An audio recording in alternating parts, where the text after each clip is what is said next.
hari umuntu uzakubwira ati ngewe nk'imigati mu gitondo ndya nk'imigati 6 n'urya imigati ukarya imigati 6 nshuti yanjye ntabwo ibiro bizagabanuka nk'uko ubishaka nyine uzakomeza nyine wimereye neza wimereye uri ikimama kibyibuhiye cyangwa uri igikobwa kibyibuhiye ariko nabyo niba ubikunda nta n'ikintu bitwaye ngewe nkunda n'abantu babyibushye nyine siko nyine ari igihe umuntu abyibuha ukabona nyine ukatangira kwinuba nk'ibicece ariko barangiye nkunda umuntu ubyibushye mbona ari byiza.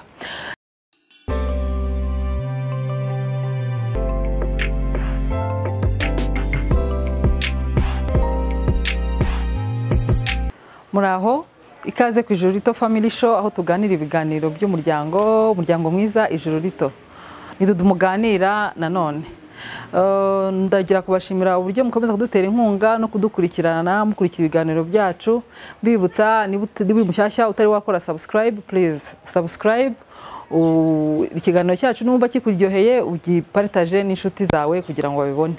Uyu munsi ndashaka kuganiriza hari abantu b'inshuti zanjye cyangwa se baba duhura y'abukazi bakambaza cyangwa se n'inshuti zanjye ngo ni icyo ukora kugira ngo ugire ibiro ugire agataye karingariye.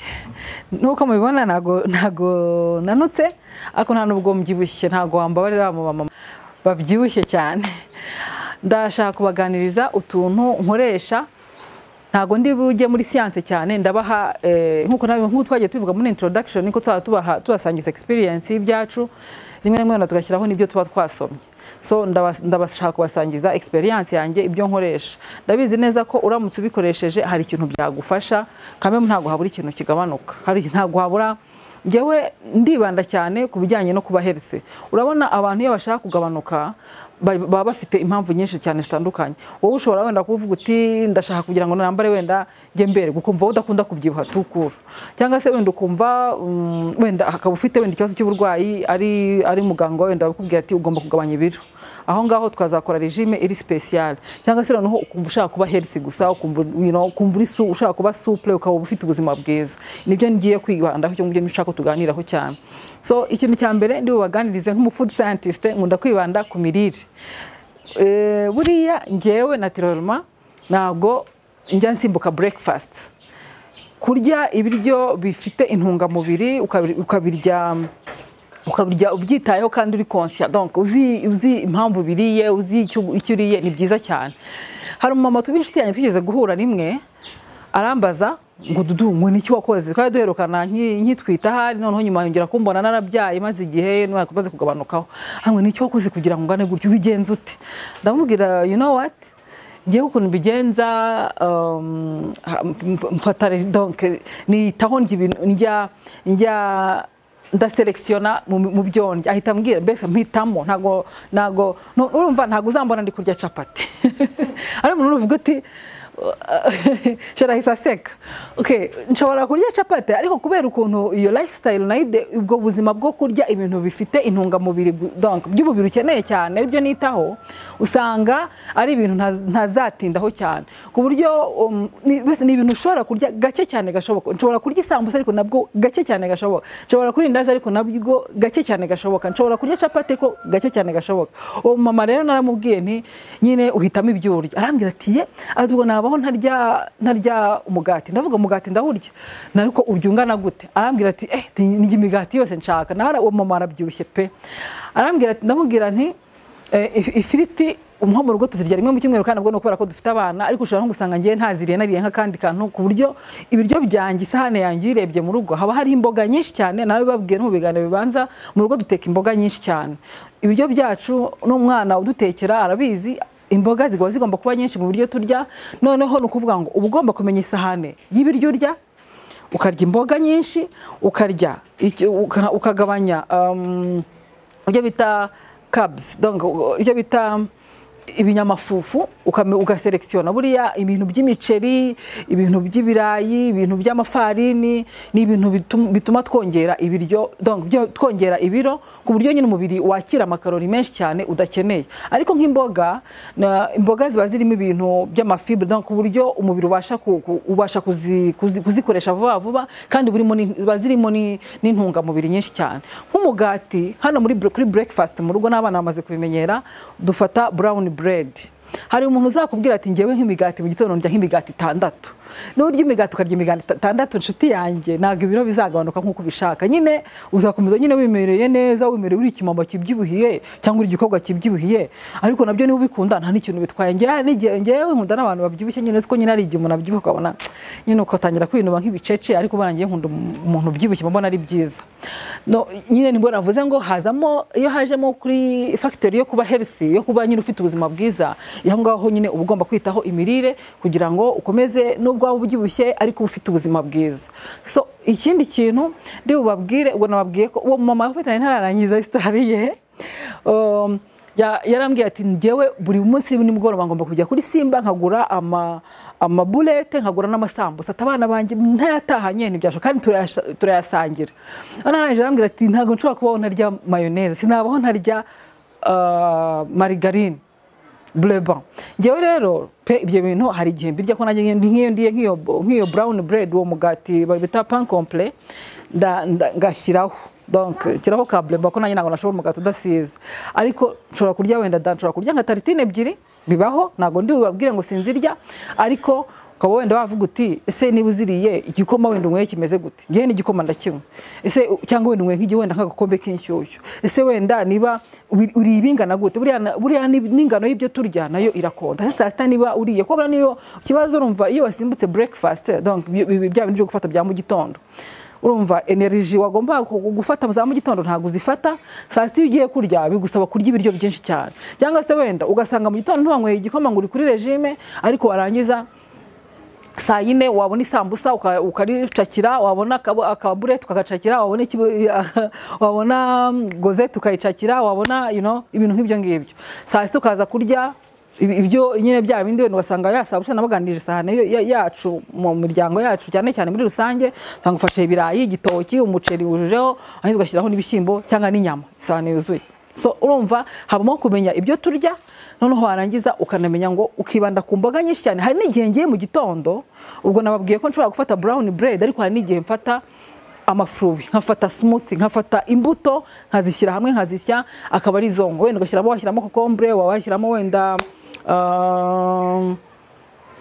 imboga ushobora gushyiramo imboga itandukanye ushobora gushyiramo karoti n'abashyiramo epinari ariko njye ntabwo nazirya iyo smoothie irimo epinari sindayikoresha wenda igihe tuzagira cyo kwiga amasmoothies atandukanye ariko mu gitondo nshobora gufata nk'igikombe cy'amafruit na papa w'abana nkakimukorera akaba icyo tugenda turiye ariko byibura mu gitondo ukagira ikintu ufata saa sita ukaza kugira ikindi kintu ufata noneho ugafata nyine lunch ugafata ibyo bya saa sita ariko ukarya isahane nziza iriho imboga n'ibindi bintu byo ku ruhande biringaniye ubwo aho ngaho nababwiraga noneho ikindi kintu ni mugoroba ukurinda kurya utinze cyane uko urya utinze cyane bituma umubiri unanirwa noneho urumva ntabwo kurya utinze cyane nabyo ntabwo ari byiza abahanga bavuga ko ari byiza kurya amasaha ya mbere ya saa moya ku buryo ibiryo nyine ujya kuryama ibiryo byageze neza mu mubiri ni na byiza ku buzima ikindi kintu cya kabiri ndibubasangize ni ukunywa amazi buriya amazi ni meza cyane mu kugabanya ibiro ndetse no ku buzima bwacu muri rusange iyo uri umudamu ubwo ndi kuvuga ko ku badamu cyane cyane ko niba bari concerned ku bintu byo guta ibiro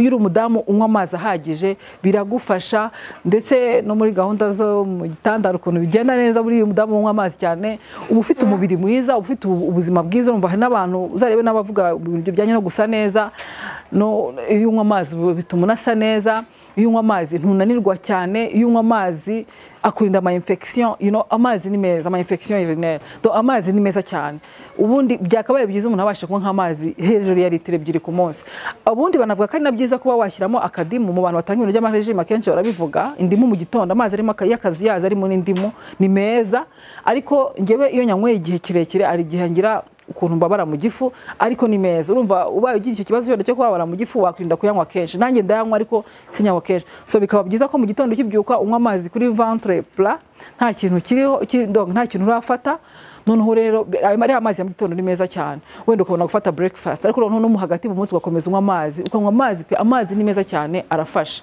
ikindi cya gatatu ndi bubasangize ni ukuruhuka bihagije ibyo ngibyo ni by'abahanga bemeza nubwo ngewe ntabishobora kuryama amasaha ahagije wasanga wenda ari mpamvu gifite ibintu bimwe na bimwe ariko kuruhuka bihagije nabyo bemeza ko ari byiza ni byiza abahanga bemeza ko bituma umuntu ushaka guta ibiro biramufasha no kuvuga ngo ukaryama amasaha ahagije byibura kuva ku masaha 7 n'8 ni amasaha meza y'ikiruhuko ku buryo uvuga uti niba nshaka guta ibiro bizagufasha pe. Ikintu cya kane ndi bubasangize no gukora siporo. Gukora siporo akenshi ntabwo dukunda kubona umwanya, nanjye ntabwo mbona umwanya uhagije wo gukora siporo, ariko buriya siporo iragabanura. Noneho bitewe n'ikintu ushaka kugabanukaho, hariho amasiporo ajyanye n'icyo kintu ushaka kugabanukaho. Tuvuge no urugero, ngiye simbona umwanya wo gukora siporo cyane, ariko nko mu gitondo mbyutse nshobora gukora utuntu tw'udusiporo tworoheje two mu rugo, nawe nshobora kutukubwira kugira nawe ndyo dukora twiteho, nko kwistretchinga ukaba wakwinanura, warangiza ugakora nka siporo za gutya ubikora nk'inshuro nk'8 10, ukongera ukirambura gutya ukabikora ku buryo wumva nyine ko uri kurambura izi ngingo zahanga. Warangiza washaka ukaba wanakora n'ibya gutya, urabona gutya biranambura, bikarambura mu nda, bikarambura umugongo. Noneho kandi mu rwego rwo kugira ngo tube healthy, wumva uri souple, iyo nshatse urumva ifite nakanya wongeraho n'izindi, nshobora no kugira na gutya. Ngewe nyankora na siporo za gutya, ukunama ukagira gutya, urumva uba uri kurambura ahangaha. Warangiza ubwo ushobora no kuba ukiri no ku gitanda ugakora izindi zo kurambura gutya, cyangwa se wenda ukajya no hasi ku gatapi ufite umwanya. Ubundi biba byiza iyo ufashe umwanya wenda nka 30 minutes mu gitondo. Uyita ufite ariko nabwo ngiye sinshobora kuva muri chambre ntakoze zira siporo zo kwistretching, ugakora izindi za gutya. Izindi urumva zirakurambura kandi zigatuma umubiri wawe uhora nyine uri souple, ukaba ufite umubiri nyine, ukaba uri umuntu w'umumama nubwo waba ubyibushye, ariko ugasanga uri umumama muri souple. Hari abamama ujya ubona yajya nk'ahantu nko muri fete akabyina, ukajya uvuga iki kimama kandi arabyibushye, ariko ukabona ari souple, kubera iki? Ni ukubera kwiyitaho no kwikunda no kugira gute. So intego ya mbere rero mu bintu byo kumererwa neza, kutabyibuha cyane wenda kubone biguhangayikishije, cyane cyane ko n'umubyibuho ukabije iyo utinze udutera ibirwara, cyane cyane nko tuba tugenda twigira imbere mu myaka. So biba byiza iyo twitayeho ibintu byo bituma tugira lifestyle y'ubuzima buri health, kubaho ubuzima bwiza bwo kwikunda. Urumva ikintu cya mbere ni ukwikunda, kandi iyo wikunze unamenya ibyo ushyira mu mubiri wawe, ukamenya no kwikunda ko cyane cyane ko siporo ari na nziza. Nubwo nababwiye ko tworoheje two mu rugo ukora, ariko ubishoboye wakora jogging, ubishoboye wakora marche.